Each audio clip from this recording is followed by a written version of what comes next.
এবারে চলে যাচ্ছি পুরো খবরে। বৈষম্য বিরোধী ছাত্র আন্দোলনের 18 সদস্য বিশিষ্ট কেন্দ্রীয় নির্বাহী কমিটি ঘোষণা করা হয়েছে। এছাড়া পদাধিকার বলে বৈষম্য বিরোধী ছাত্র আন্দোলনের আহ্বায়ক, সদস্য সচিব, মুখ্য সংগঠক ও মুখপাত্র এই কমিটির সদস্য থাকবেন।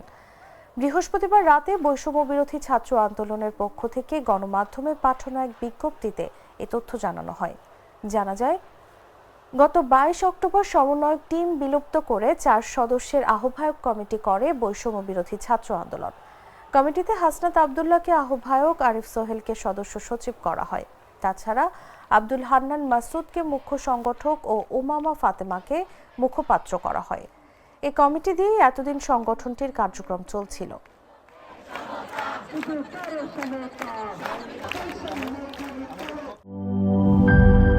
শিয়া বাটার ও ভিটামিন ই সমৃদ্ধ lily glam beauty soap. Lily, always beautiful.